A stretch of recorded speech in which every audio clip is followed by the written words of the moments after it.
ఒరిస్సా మల్కాజ్గిరి జిల్లా నుంచి కేరళకు అక్రమంగా తరలి వెళ్తున్న గంజాయిని excise enforcement team Bhadrachalam Kunavaram road RTO check post వద్ద పట్టుకున్నారు. కారులో చూస్తే మాత్రం ఎక్కడ గంజాయి కనిపించదు. కారు బ్యాక్ సీట్ల వెనుక ప్రత్యేకమైన ఆరాను తయారు చేసి అందులో ప్లాస్టిక్ కవర్లో ప్యాక్ ని తయారు చేసి తీసుకువెళ్తున్నారు. ఈ విషయాన్ని పసిగట్టిన ఎన్ఫోర్స్ టీం సిఐ సుంకరి రమేష్ టీం పూర్తి స్థాయిలో తనిఖీలు నిర్వహించి గంజాయి ప్యాకెట్లను బయటకు తీశారు. వాటిని తూకం వేయగా 82 కేజీలుగా ఉంది. కారుతో పాటు గంజాయిని స్వాధీనం చేసుకున్నారు. గంజాయిని తీసుకువెళ్తున్న కొట్టపంచు కోద్రీన్ అబ్దాల్ నిజాద్ అనే వ్యక్తులను అరెస్ట్ చేసి భద్రాచలం ఎక్సైజ్ పోలీసులకు అప్పగించారు. పట్టుకున్న కారు, 2 సెల్ ఫోన్లు, గంజాయి మార్కెట్ విలువ 1 కోటి ఉంటుందని అంచనా వేశారు. గంజాయిని పట్టుకున్న ఆ టీంను excise enforcement director V B Kamalasan Reddy, Khammam assistant commissioner Ganesh అభినందించారు.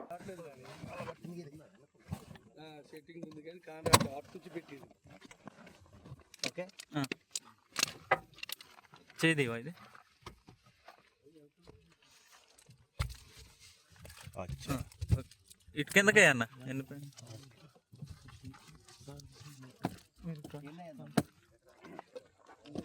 సార్ అన్నా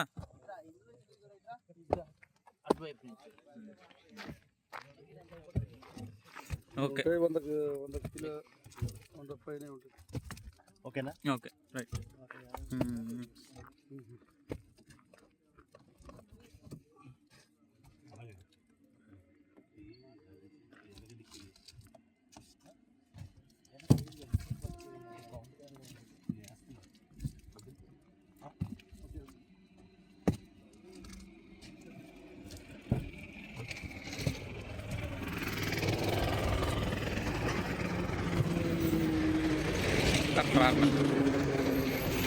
డల్ అయిపోతుంది సరే ఇంత బయటకు వచ్చి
ఒకసారి అది చూపిస్తా.